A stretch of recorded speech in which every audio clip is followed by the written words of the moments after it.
Good evening, everyone. This is your host, Dario Bathley from Chatterbox. And firstly, I just want to intro the trailer for the Ctff 2020 festival. Have a look.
Good evening, and thank you for joining us for CTFF Live Behind the Lens, which tonight's episode is being presented in partnership with Chatterbox. And the discussion is called Unpacking Perspectives.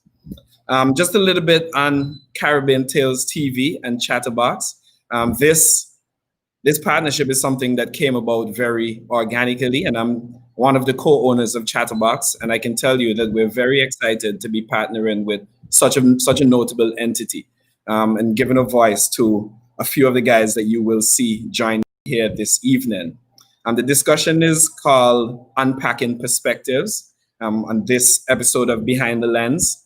I just want to highlight the dates of the Caribbean Tales TV Festival, which will take place this year from September 9th to October 2nd, beginning with the Trini in Me on September 9th and wrapping up with, the usual closing and awards ceremony. And that night will be themed The Human Condition. The purpose of these discussions are to give filmmakers an image along with the opportunity to give followers a peep into their mind and their perspectives. So it's an opportunity for not only you guys to be familiar with the work, but be familiar with the persons behind the lens, as the series is dubbed. And it gives you an opportunity to see a little bit of what they were thinking when they created the content, which they will present to you in the near future. We will be doing giveaways tonight via all of the platforms, all of the live streaming platforms, which are, for those of you who don't know, Caribbean Tales TV, Chatterbox's YouTube, Yak Films Facebook Live, and Caribbean Tales Facebook Lives. And we will be designating winners from each platform. So you have an opportunity to win right across the board there, no matter where you're joining us from. Tonight's discussion will be what I think it will be a fun discussion. I had the privilege of meeting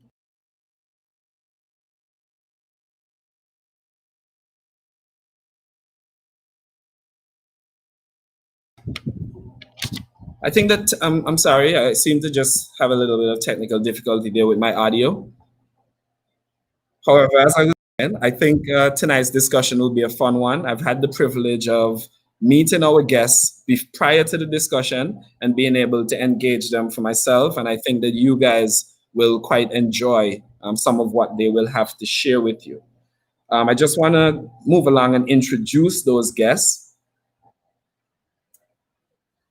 And I want to read their bios for you so that you could get a true feeling of who these guys are.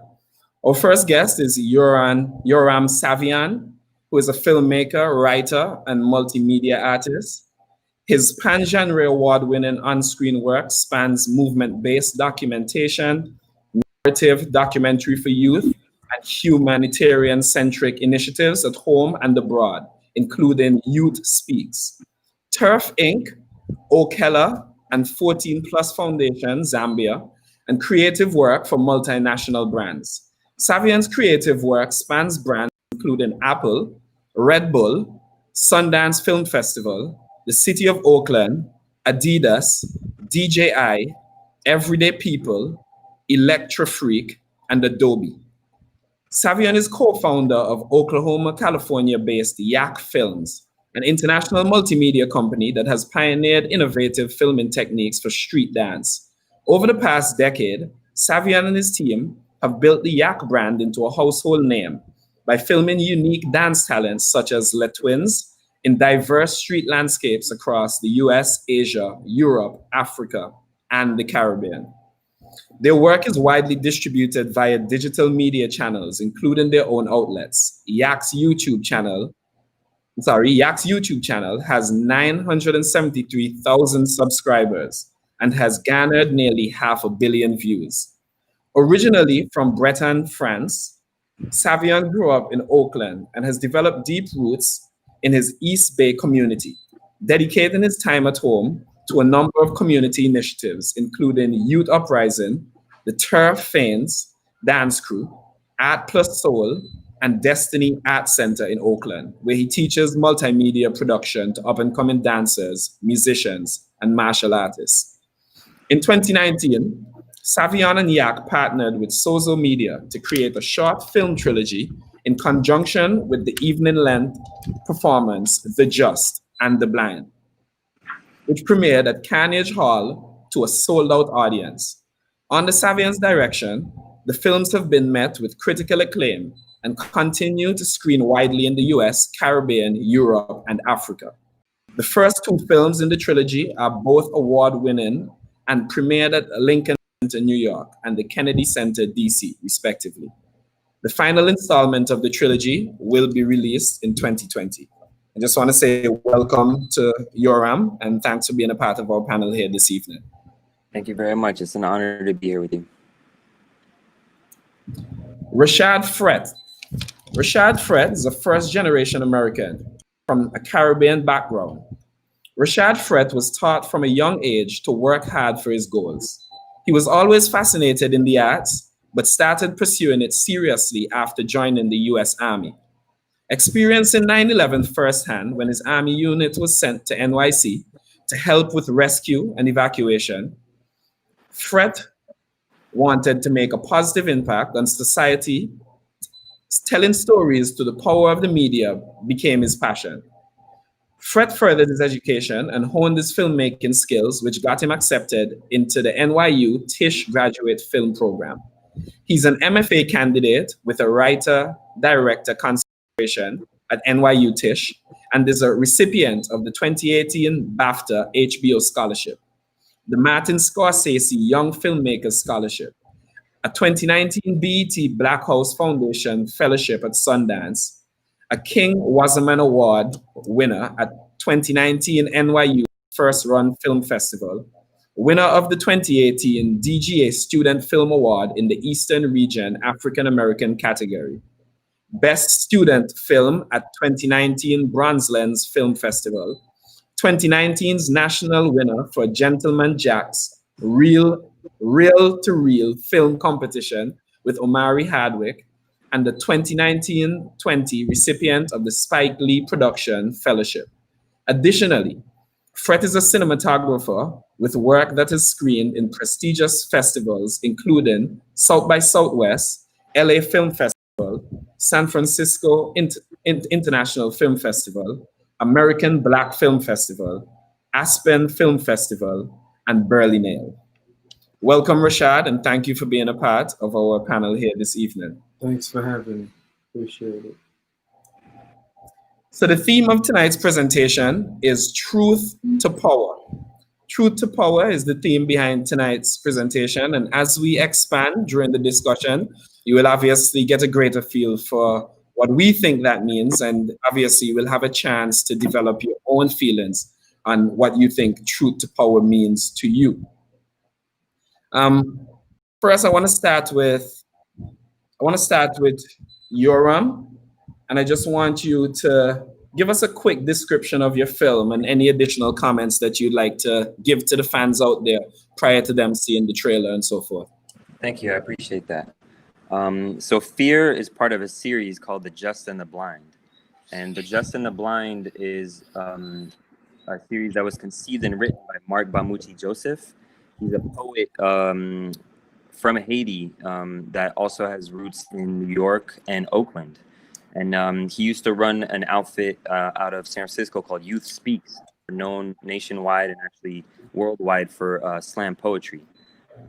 And so Mark Bamuti Joseph has been a poet for a long time. He's now works for the Kennedy Center in DC. So he wrote this piece called The Just and the Blind that he performed with original music score by Daniel Bernard Roumain, who actually is from Haitian descent as well. And it was produced by Sozo Media, so Rika Eno and Melissa Higgins. And like you were saying in your intro, it was premiered at Carnegie Hall in New York. So if you can imagine, there was also a dancer named Drew Dollars from Brooklyn, a flexing dancer.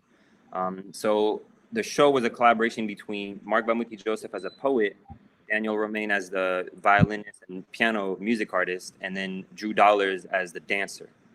And I was commissioned to create 3 visual pieces based on 3 poems from this entire show. And so the first poem that was selected was called About Face, and I made a short film in Oakland about that you can also find on YouTube. Then the second poem that was selected was this poem called Fear.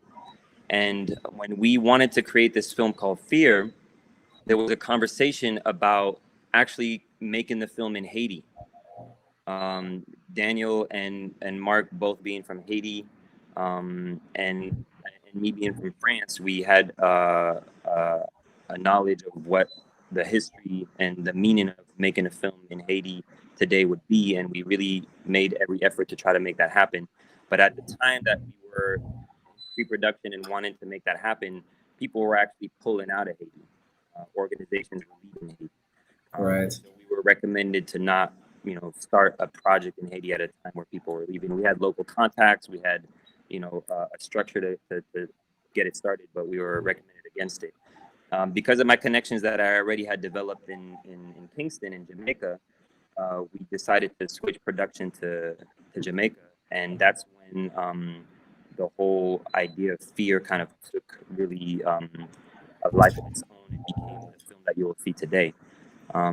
So I think if I would describe the film of Fear, I think what it really gets down to is what has been passed on generationally for centuries now.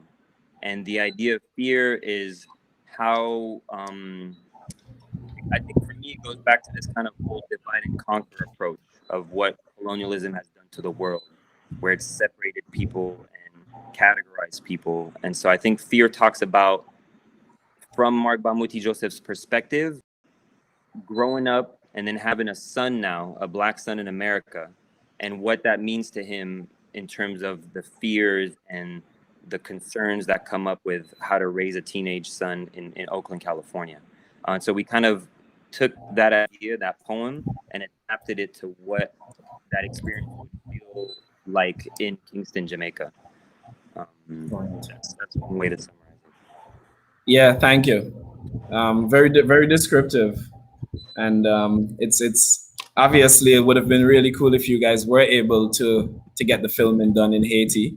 But it's great that you made the effort, and at least the groundwork is there. And I know that when that becomes a possibility to you, that you will probably make something happen.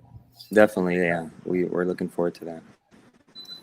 And now, Rashad, we're just gonna ask you to give the viewers a brief description of King. For those of you that don't know, King stands for Kid in Need of Guidance. And Rashad is just gonna give us a few things that he thinks we should know prior to seeing the trailer. So King is pretty much it's loosely based about my life growing up. Like I was king when when I was the protagonist, his age in my teens, I was off the hook. But I wrote this film, kind of like it was when I write film, it's like therapy, therapeutic. So and I also wanted to talk to when I made this film, I wanted to talk to an audience that not many films what in the like the industry touch on, like in the Caribbean culture, based about my life and people who experience similar experiences. So it was at NYU. I'm in the grad film program, and they gave us for our second year. They gave us a task of filming anything we want anywhere in the world, so long as they gave us certain guidelines. And I was originally supposed to film in the Virgin Islands, but I mean I'm not gonna get too deep into it because that's a story within itself. But I was able to film there because of Hurricane Irma and the one right after. There was 2 hurricanes that happened, like all of my locations. So I ended up filming it in the United States. But the actual protagonist in the film, he's from St. Thomas, because when I was down there location scouting and seeking actors and all that, I found him down there. But that's pretty much the premise. Right. And for both of you, the other co-owner of Chatterbox, Raina Bird, she has some great ideas for things that we can execute here in the Caribbean also. So I'm looking forward to keeping this connection even post this chat. Thanks for Ctff Live, Behind the Lens. And hopefully we could discuss some of those ideas going forward in the future. Now we're just going to cut to the trailer for both films. Once the backroom staff is ready to roll.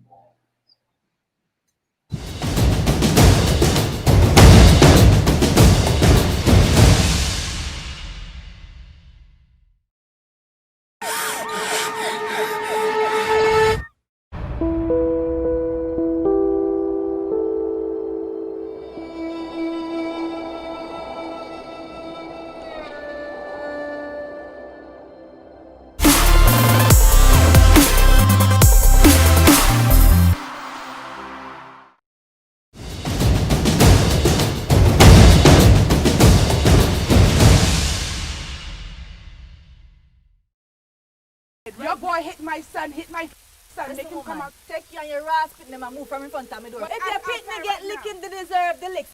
Bring him outside or you come check what I want to do. For real. Sounds good. Leave a message.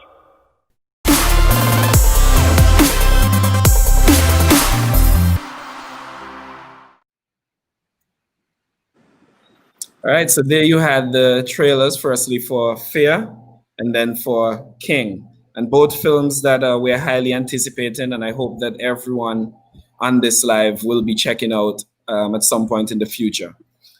The night where they will be highlighted during the festival is Truth to Power Night, and that will be on September 16. But in keeping with the theme of this particular chat, it's behind the lens and not before the lens. So we really want to get in depth in regard to the both of you, what you do, some of your feelings, some of the things that inspire you. So let's just get into the meat of the discussion now. And just so that the audience is aware, this is going to be hyper-focused on the person behind the lens. So Yoram, Savian, and Rashad Fret, now is your time to get to know them before they have the blockbuster films. Now is your time your opportunity to get a little bit of insight into what drives them to create these masterpieces, which you will be checking out after this live. I just want to highlight once again, this is a partnership between Ctff Live and Chatterbox. It's what I think is a great initiative to get some insight into these guys who are creating the films that we so love. So let's just begin the discussion around the general work. And just in keeping with the flow so far, we'll start with Yoram. And Yoram, we just want to know a little bit about your general work. What do you normally do? What inspires your films and the type of films that you have created in the past? Right. Thank you for that. I appreciate the opportunity to be here and share a little bit of my story and my work. I just wanted to tell the audience that you currently seeing a photo of me because my video connection out here in Portland, Jamaica is not the sturdiest right now. So hopefully my voice is coming out loud and clear. My background, as I was saying in the intro, is that I was born in France, but really what changed my whole worldview was to be raised in Oakland, California. And I learned from people in the community, from the political history of the place, the cultural history of the place. And during my studies, I ended up working at a youth center in East Oakland called Youth Rising. And that's where I really started my photography and video journey. Working with young people in the neighborhood.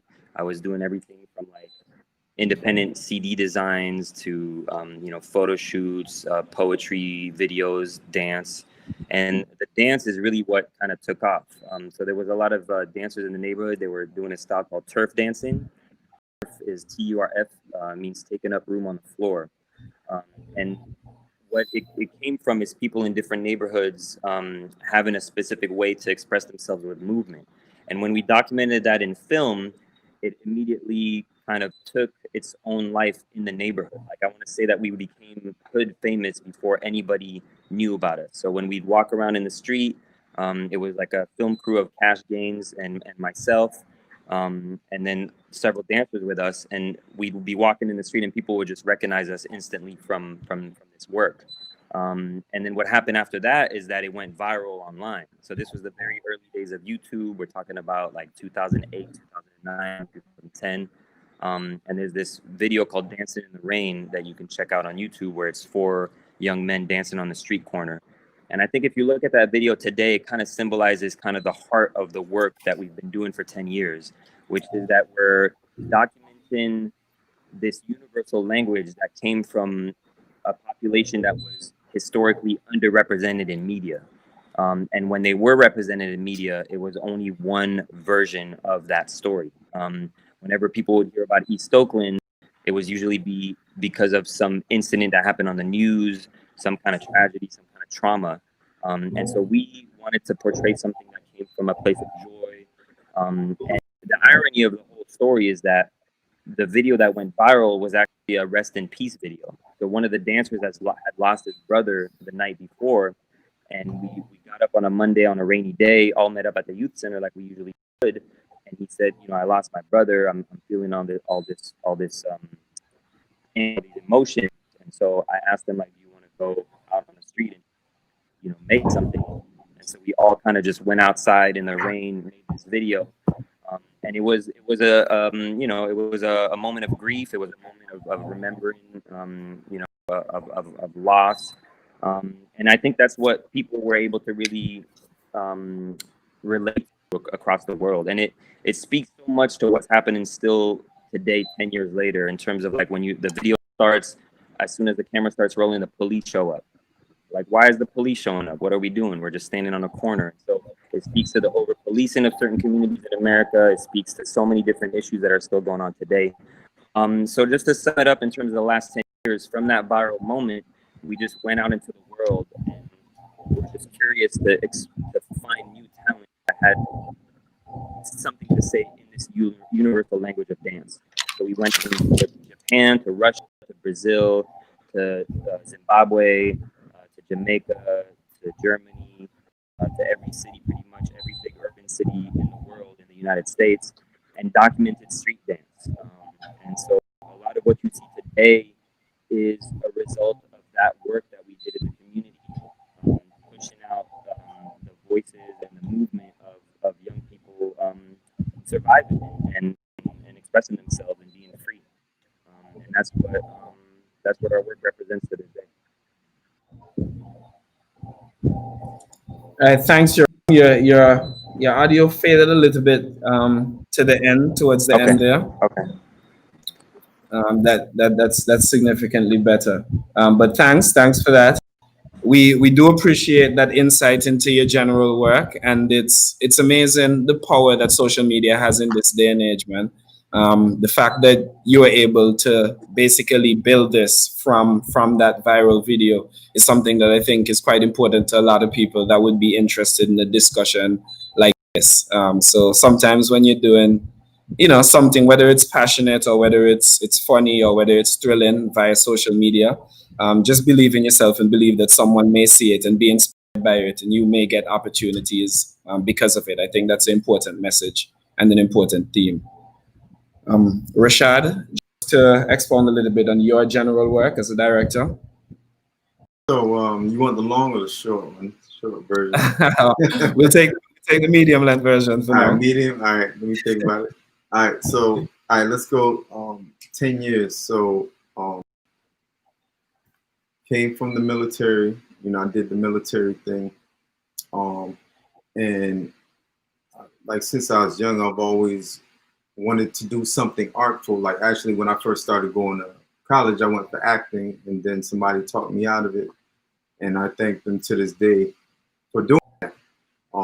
So it was just more so like I just studied the world around me, what was going on, my experiences, as far as being a first generation Caribbean American, and I just started writing with little experience at first, just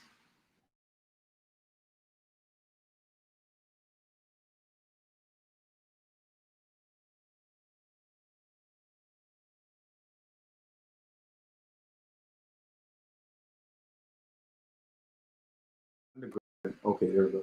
I went to undergrad, and I got back into doing film production in undergrad many moons ago. And then my mentor, kind of like he was my undergrad professor. I called him Professor X. He was like Professor X from X-Men because he was like one of them hard. Like he saw something in me and in us, and he kept like pushing us and this and that. But I used that to just keep going on.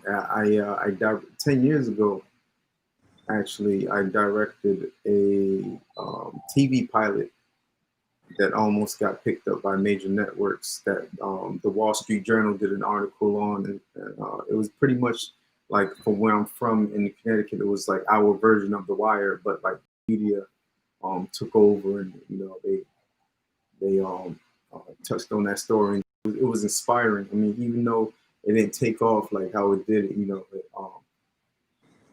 like I at that point I found my niche, and I just pretty much continued seeing what was going on in the community, and I wanted to write about stories that could help us, not just about the bad, but the other side, the good, and I just kept going. I just kept going, worked on a lot of projects, and I applied for Tisch within like 5 years ago, and I didn't think I was going to get in because it's an extremely hard program to get in, but I could truly say when I got in, my life changed, and it gave me more perspective on what I was doing. Even like with King, it all ties in getting better perspective on the type of work I'm supposed to put out there. If that answers your question. Definitely did. And we look forward to everyone following up post this live to ensure that they get the long version and that they know the extent of your work and some of those achievements that we read out in the bio there. Back to you, Yoram. How do you make decisions about how to film the perspectives of characters in your films? Right. So in my regular dance films that I do as part of my work with the Act Films, it's a lot of times a dancer that already comes with a lot of character and style in a way that they already move and carry themselves. And so our work is just to honor that voice, that movement, and to kind of stay out of the way in a sense, like where it's not about the filmmaker or about the editor in that case. It's about honoring the voice and the movement of that person, of that character. And so that's something that I'm adapting to more of a narrative filmmaking approach now. So what happened in the case of Fear in particular is that we had this voice coming from Mark Bamuthi Joseph in terms of the poem that he wrote. And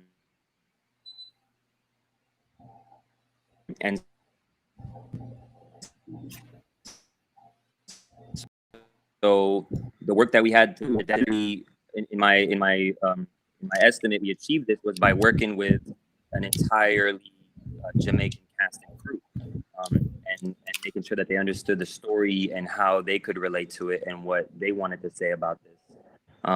So I think working with characters, my background, my experience is to kind of let people that kind of have gone through certain experiences, let that shine out into their acting, into their work.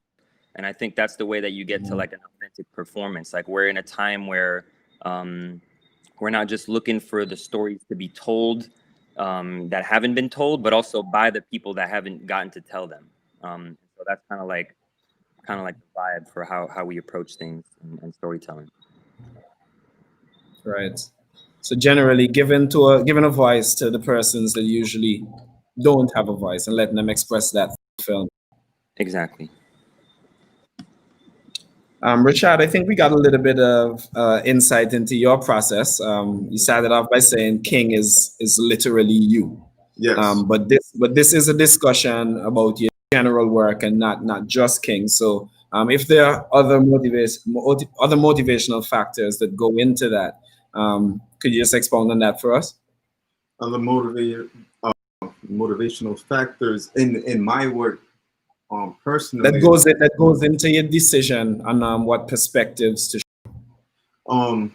I'm more so pulled from different aspects of my personal life because I feel that I could write best about what I could relate to. But then also like interesting, like I also find inspiration from interesting stories, not just interesting, but stories that could impact somebody can learn something from. So for example, like my next film that I was supposed to film this year, the inspiration for that was I saw a documentary about a young man who did 13 years in prison. He was slightly on the spectrum, but it was like this documentary, I think it was on PBS. It was more so him trying to be reacclimated in society. And I know that's like a huge issue in our community, which is part of a bigger issue that, I'm not really going to get into because I could talk about that forever, but that like stories like that, that's what my professor Spike Lee actually is helping me to make my next film. But that's I pretty much just take from things that I can relate to in a certain aspect, because then it helps, because like when I write about it, it's more authentic. Because when I write, anytime I create a project, I go for authenticity in some sort. Right. Understood. There's many ways that an experience can be delivered through film. How do you decide what will be most effective to your target audience? Well, I think for us, in terms of the target audience, the Just in the Blind is a series that talks about the mass incarceration of Black and brown people in the United States and the criminalization and policing of bodies. So I think for us, the story had to resonate with the people that were the target of these injustices. It had to feel true to people that have experienced this.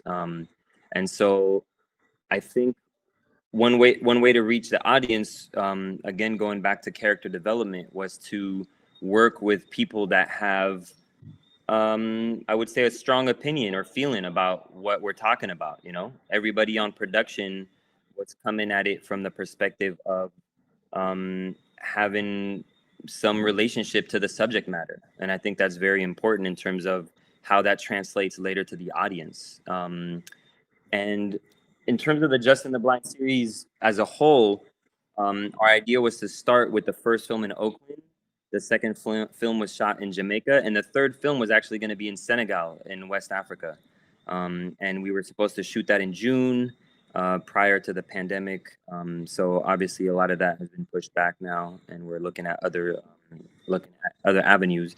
But I think the reason I'm bringing that up is because there was a whole idea of talking about stories from the diaspora, and kind of taking this reverse journey back to Africa through the Caribbean, and looking at how everything is connected, you know. And that's something that's been very important to me in my personal life, in terms of growing up between France and the United States, understanding how those two continents are even connected. Without the story of Africa, you cannot connect those, you know, historically, geographically, culturally. So I think, to answer the question again, the way you connect to the audience authentically is by making sure that everybody on crew, everybody from pre-production to production to post-production, is intimately connected to the story.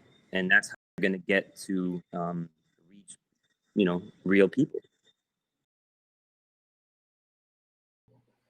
So ensure that feeling is there throughout, and that authenticity is coming from not only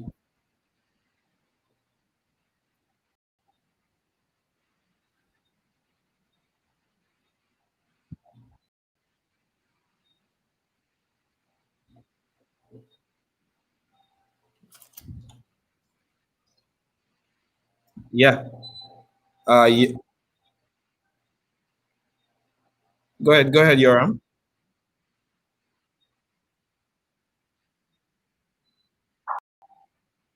Oh, all right. It seems as though we're having a bit of a technical difficulty with Yoram, and we're not picking up his audio currently. So we're gonna get that sorted. But we have to throw this question now to Rashad. So Rashad, how do you decide what will be effective in your delivery? Well, pretty much Yuran answered my question, not verbatim, but very, you know, kind of close. I just like when I do something, when I write, I just want the audience to really, like, I go for, like, when we watch cinema, we watch it, we pay our money to go for an experience, right? So when I do my films, I want the audience to feel something, like, emotionally, whether it's happy, sadness, and that, something that they could relate to, but then take a message from. So that's more so, and that, like what Yoram said, with cast and crew, for everyone to be on the same page as far as that. That's pretty much the aspect of how I do that. So in Caribbean terms, I think what you're both saying is that you have the bill of vibes within the camp, just to ensure that everyone is putting together that same positive energy to get the task completed. Exactly. And Exactly. yeah, it'll be genuine, and it'll connect with the viewers. Yes. So from a cultural perspective, I'm not sure if you're on. Just test your audio for me, please. All right. We have Yoram back. We want to move on to the next question, which is from a cultural perspective. How important is this to your filming in terms of capturing the culture? You've both kind of been over it in previous answers, but specifically in terms of capturing culture within your film. How important is this to you?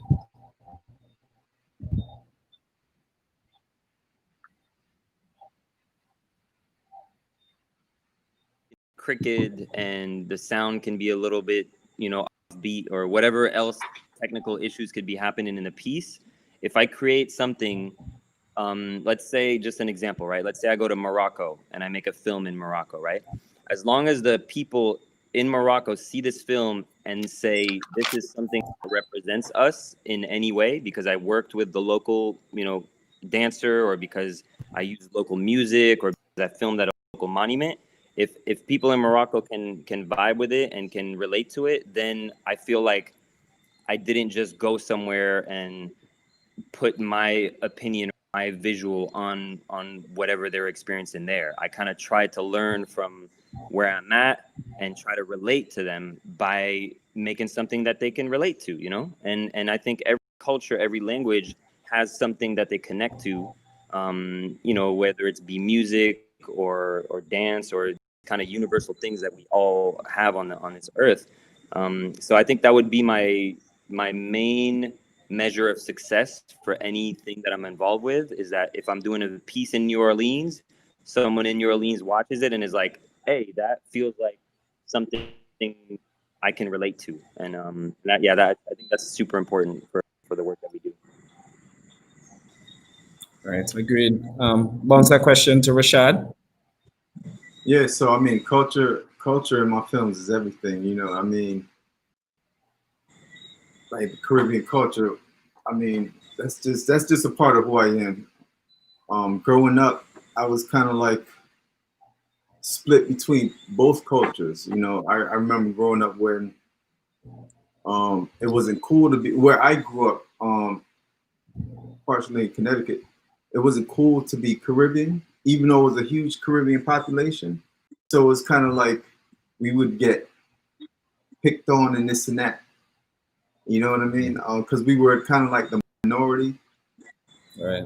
But it was like, now it's, years later, it's cool to be that. But I've always wanted to represent that, especially like for my, my mother, who's been there from the beginning, came to this country to make lives better. A lot of people come up to the U.S., for a better life, as well as, other cultures.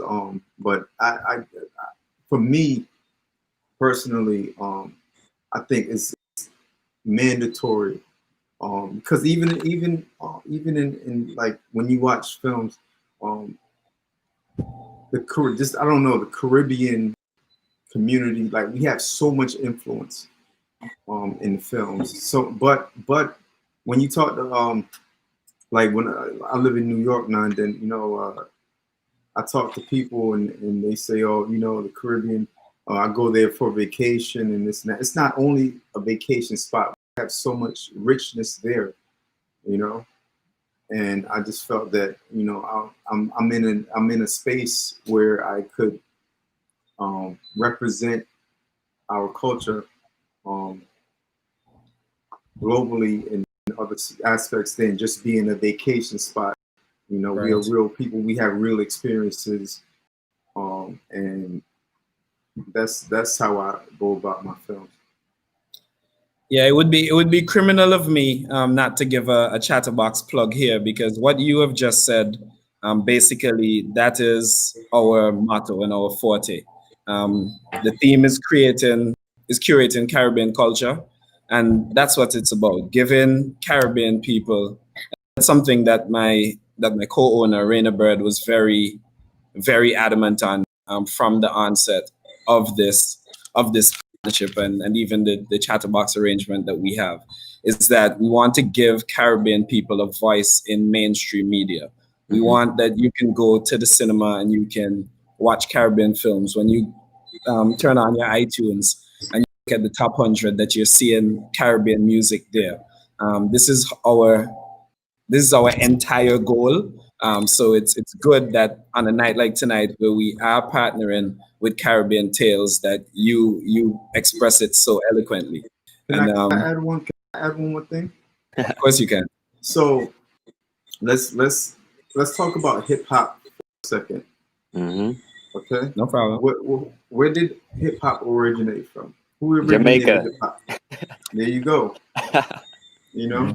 DJ Cool Herc. Yep, exactly. We have so much influence, Yeah, I think in a lot of instances, it's just for us to formalize that influence and ensure that as a region, we're creating sectors for young people to benefit from these things. I'd like to add something as well. No problem, and this is something that comes from that relates to what the theme of fear, the film was also as well.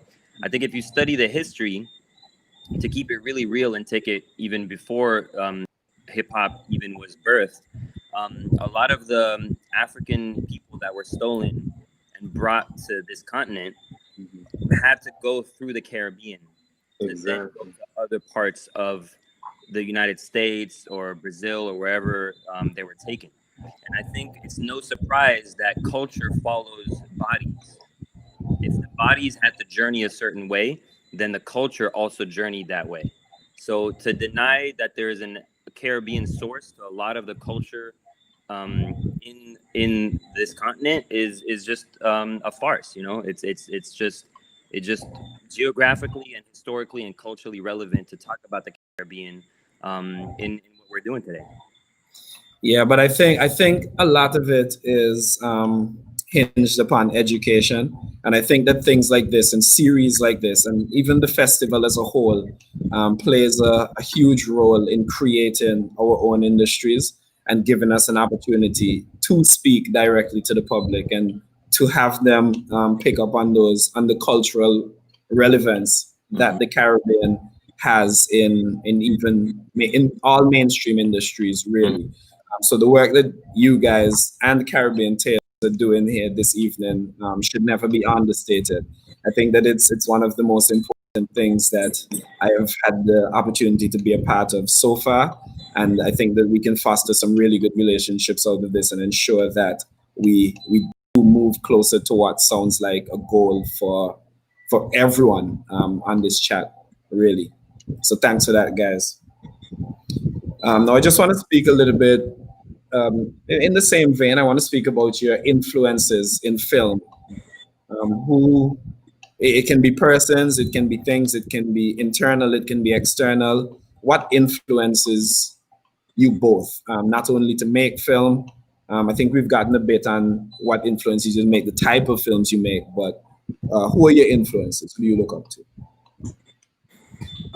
I think coming up in the scene, like I was really influenced by like an artist like Spike Jonze, for example, who really did his own thing and kind of was never too worried about what I would say would be the, I don't know if saying quality is the right thing, because I think his work is really quality, but he would use, you know.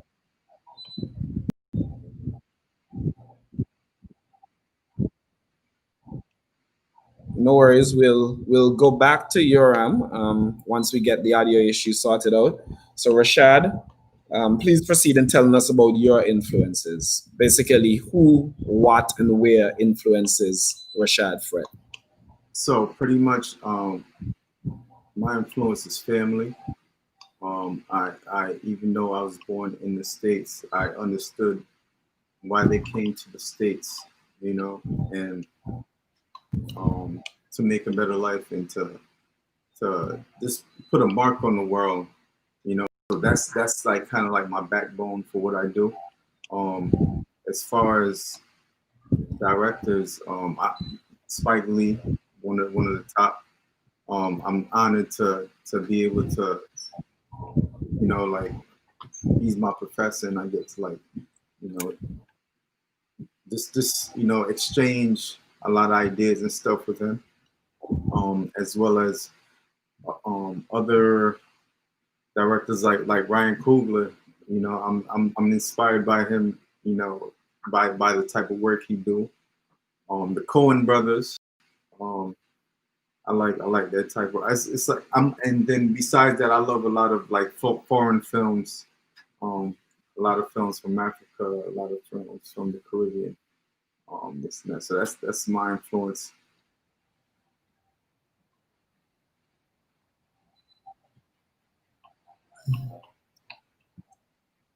Mm-hmm.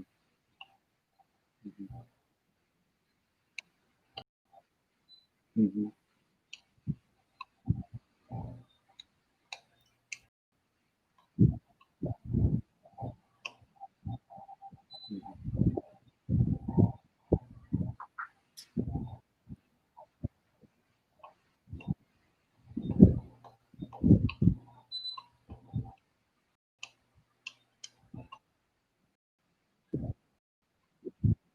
Hi guys, my humblest apologies on behalf of Yoram.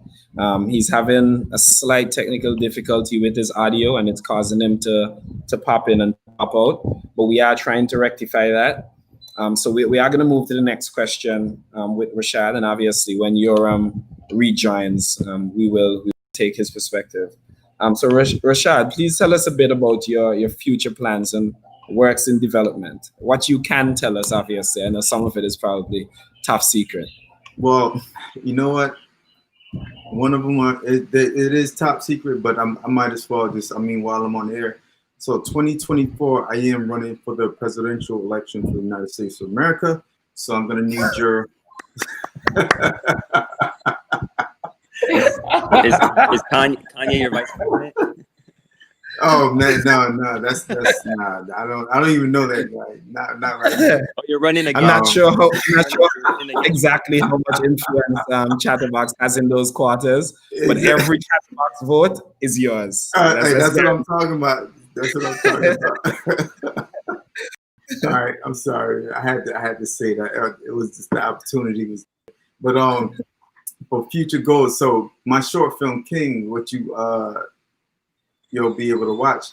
I'm actually writing the feature link to it right now. Okay.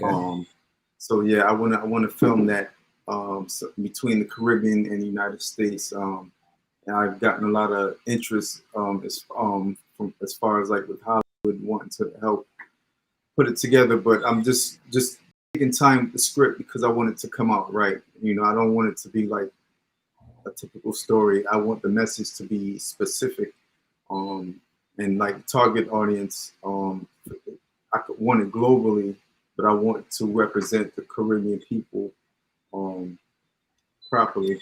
And besides my presidential election, I'm just gonna I have some TV shows. I have some TV shows in the work that I'm writing, and I'm also a cinematographer, so I shoot a lot of films as well.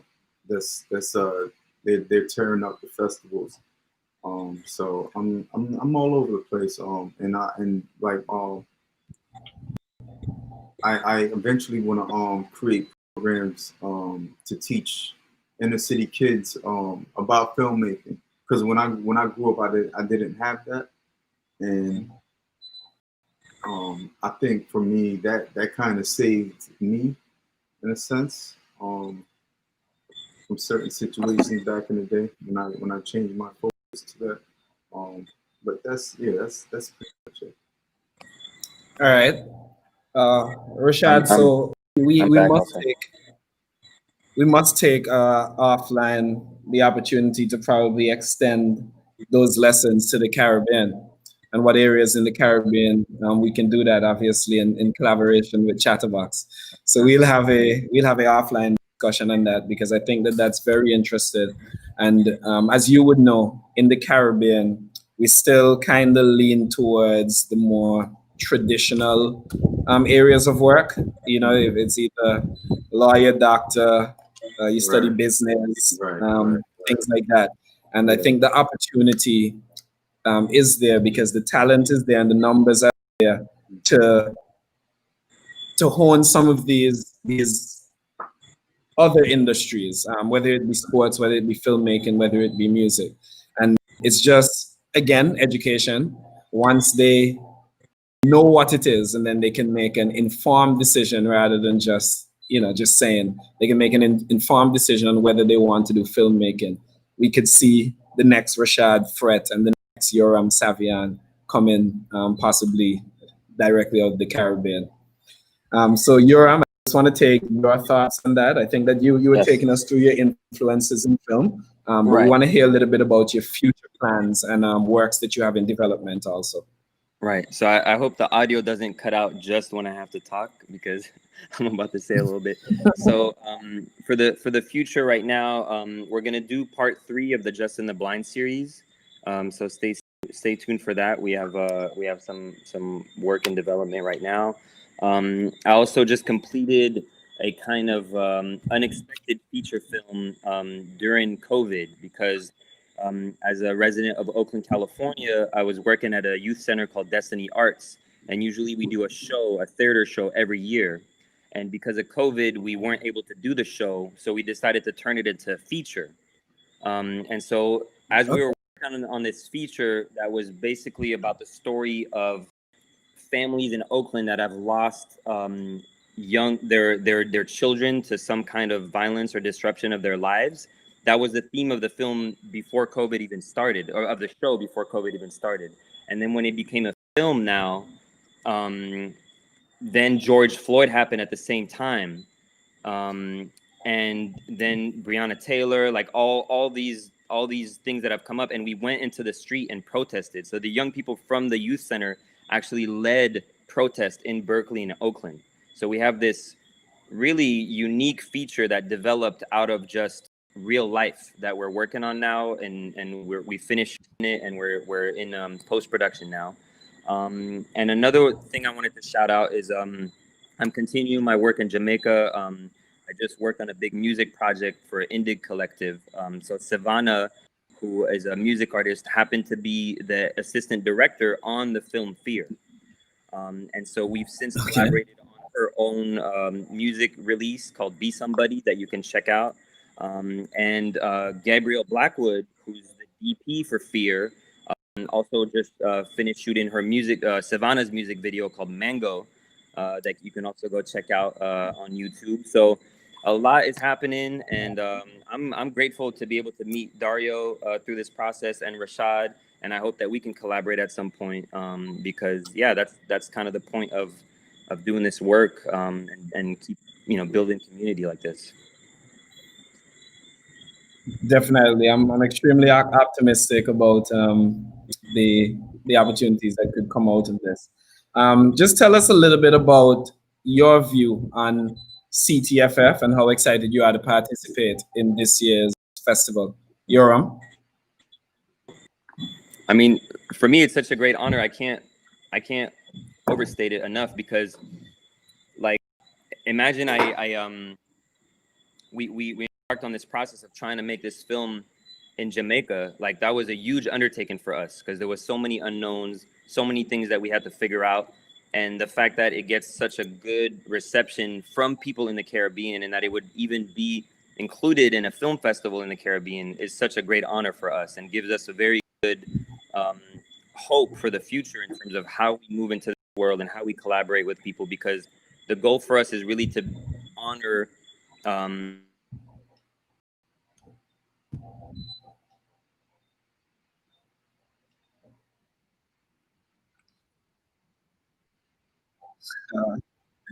All right, guys, my apologies again. We've lost Yoram's audio there, but we're gonna look to start fielding questions from you quite shortly. So I just want to encourage everyone that is viewing this live, no matter what platform you are viewing it on, to pose your questions there, and we have a wider team that will, of course, ensure that those questions get to me, and I'm able to pose them to both Yoram and Rashad. So we're looking forward to taking questions from you. Please proceed in fielding questions via whatever your preferred platform is. And we're gonna throw this question to Rashad in regards to Ctff and how excited he is to be participating in such an initiative. All right, so I'm so excited to be part of Ctff. I'm literally at a loss for words.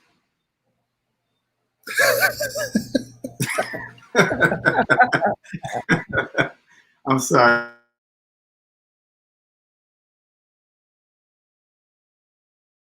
Been up there. I wish I could have been up there for the experience. I've heard a lot about you guys from a lot of my filmmaker friends from all over the world, and I'm just excited to be a part of it. I'm excited that you guys have this platform to support filmmakers like myself and others with truly remarkable stories. And I can't thank you enough. And I hope with my future work that you guys could also continue to be supportive.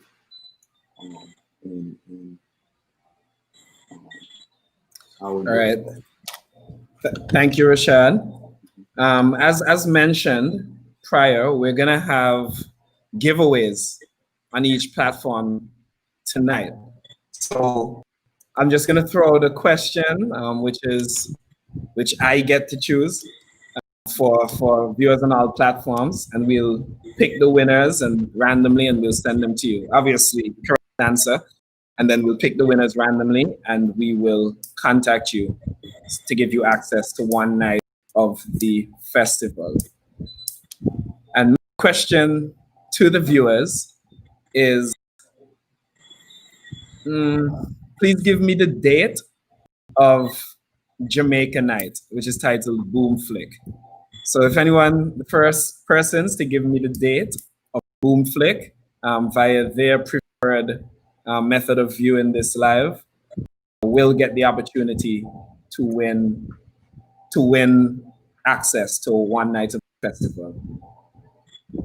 As I said, we're gonna have a little question and answer segment now.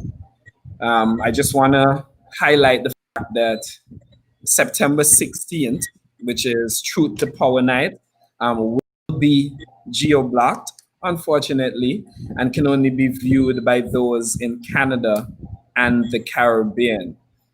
So some of our viewers missing out, but obviously our Caribbean audience and the Canadian audience will be able to tune in on that night of the event.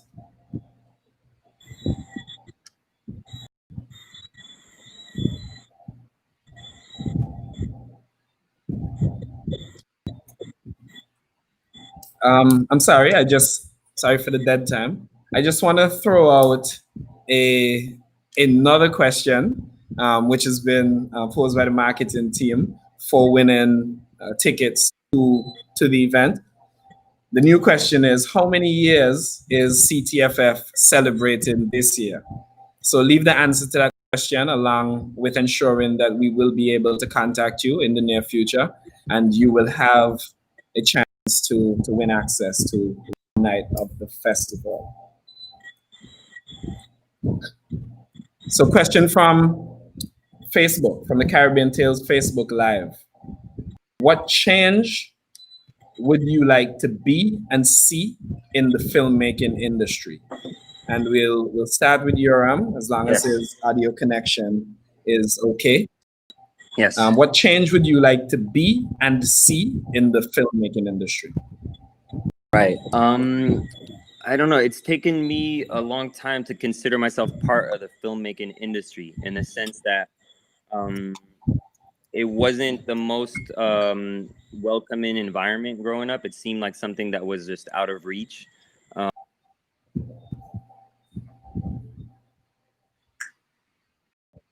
right.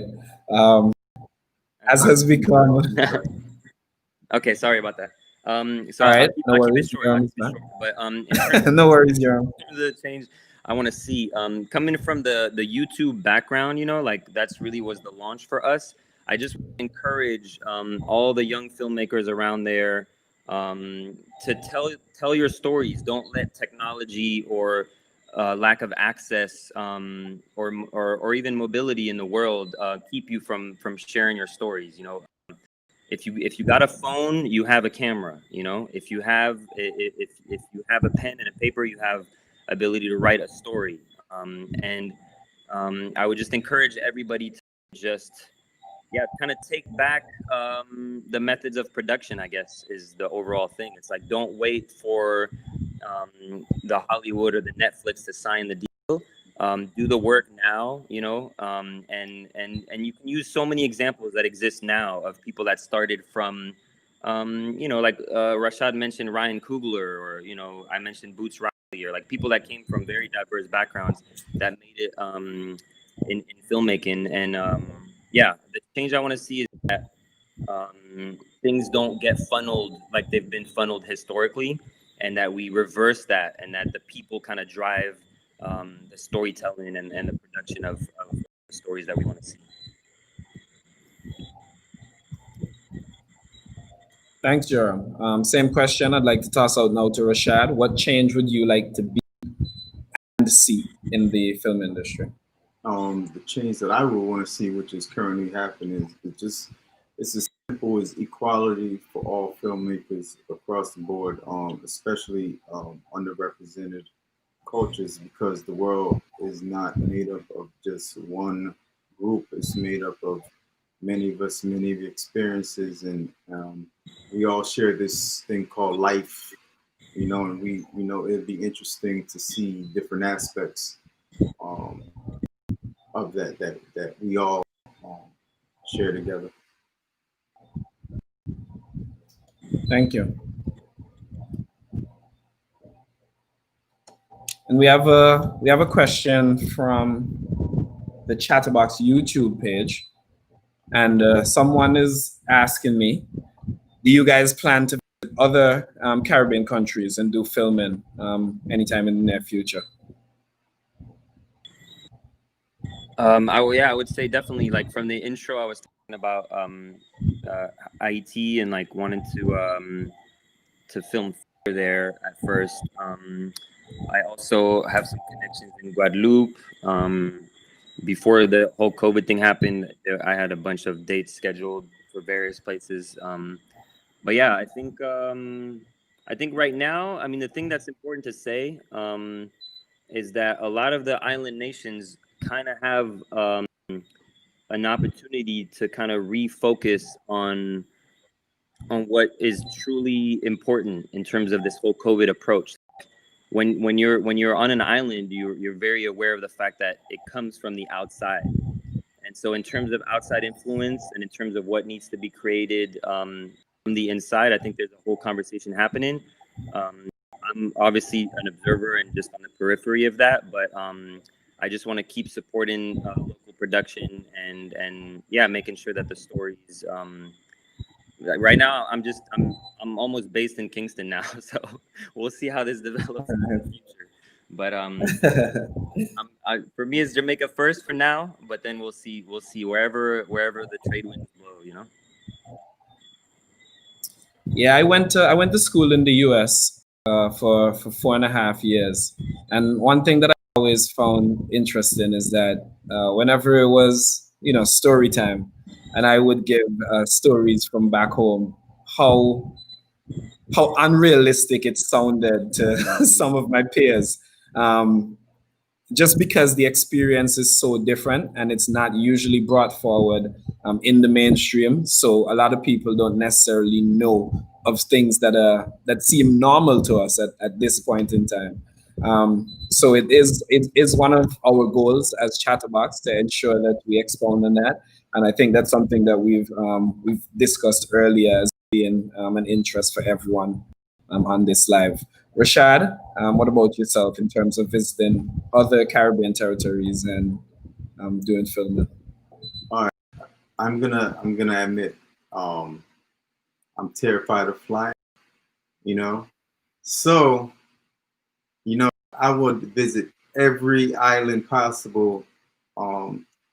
Either I have to. I don't know. Like I'm terrified of flying. Like I try to find the fastest boat to go there or something because I'm like, Lord, you know what I mean? From being in the military, doing all that military stuff, jumping out of planes and helicopters and all that stuff. And but yeah, definitely. I mean, it's so much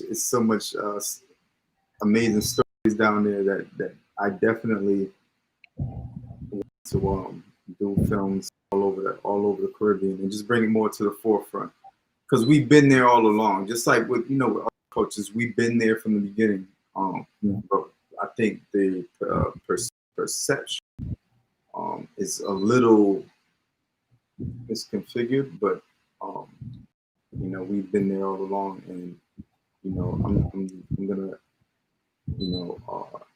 make sure in my power that that happens.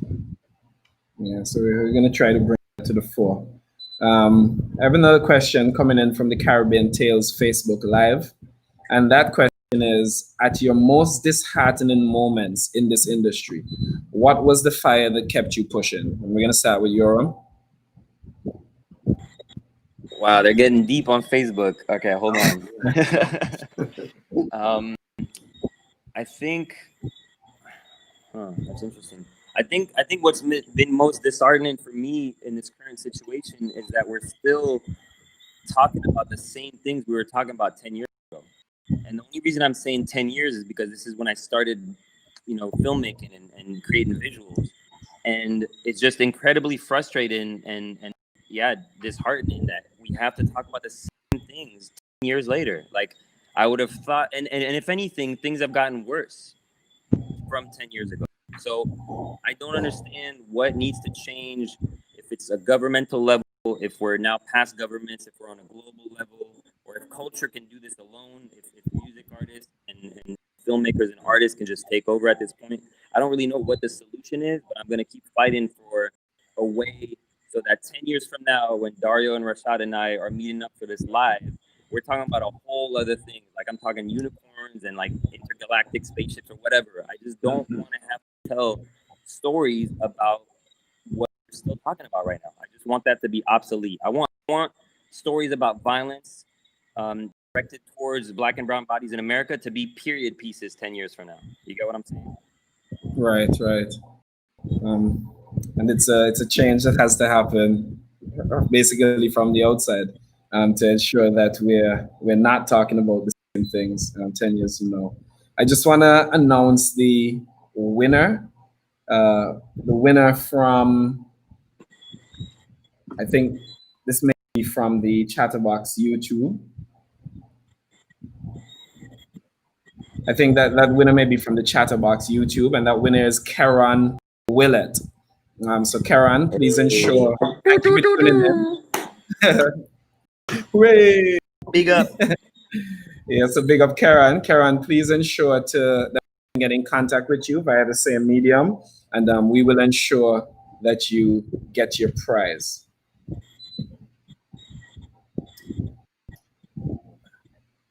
Let me just throw that question now to Rashad. Rashad, tell us a little bit.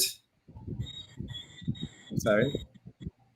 Rashad, please tell us at your most disheartening moment, what made you push through? What is the fire that kept you going when you were down, for lack of a better term? One word: family.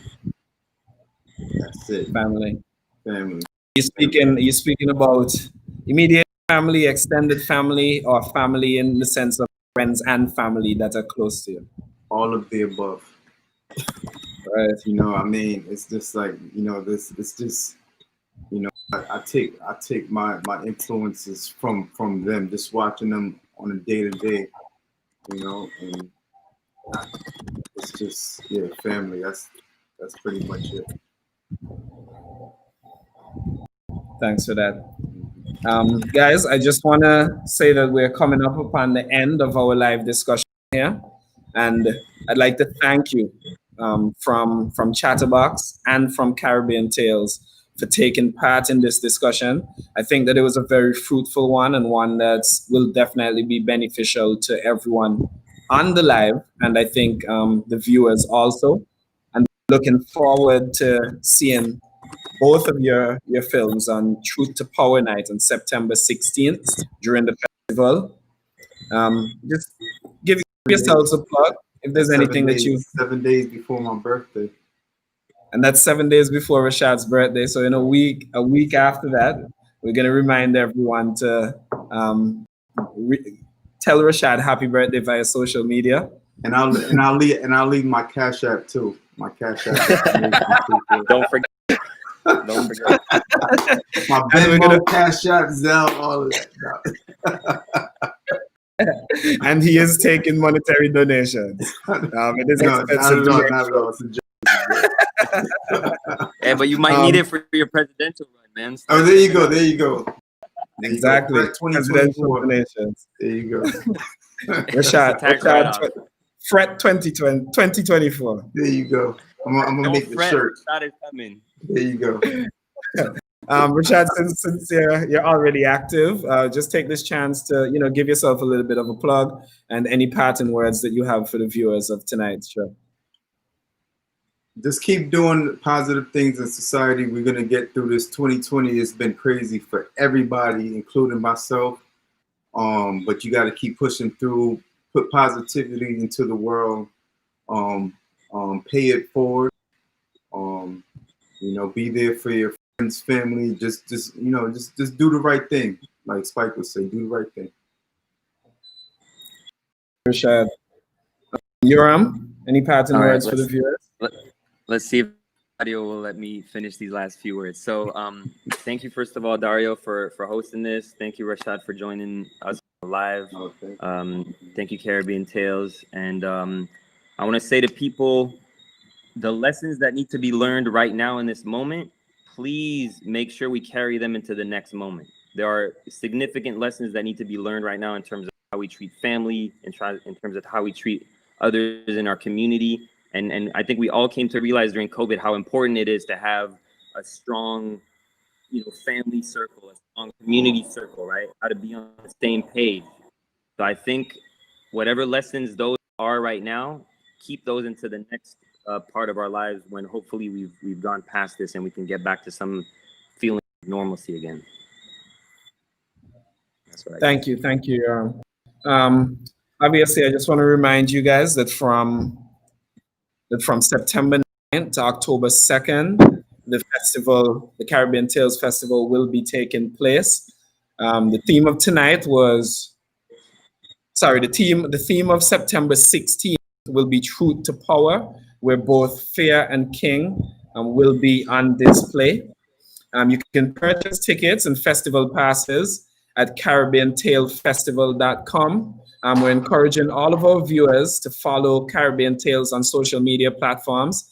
The Instagram is at Caribbean Tales, Facebook, Caribbean Tales International Film Festival, and Twitter at Caribbean Tales. Also, ensure that you subscribe to the Caribbean Tales TV to access the collection of Caribbean film content that they have available for you there. And that can be done via www.caribbeantales-tv.com. There's opportunities to donate to the platform and ensure that you take advantage of those if you see these type of initiatives continued. Again, we'd like to thank everyone for viewing in, and we'd like to thank Karen Willett for being our winner of a free pass to one night of the Caribbean Tales International Film Festival. Congratulations again, Karen, and thanks for tuning in. Thanks to Caribbean Tales for partnering with Chatterbox on this great initiative. I definitely enjoyed myself. There will be obviously future live broadcasts of Behind the Lens, so definitely look out for that. Chatterbox has quite a few initiatives that we're looking to roll out over the next few weeks and months. So ensure that you're in tune with all of the Chatterbox social media also. Chatterbox Company on Instagram and Chatterbox Co. on Twitter. Those are the best places to find us, and obviously the YouTube to which you're probably tuned in right now. Thanks again, guys.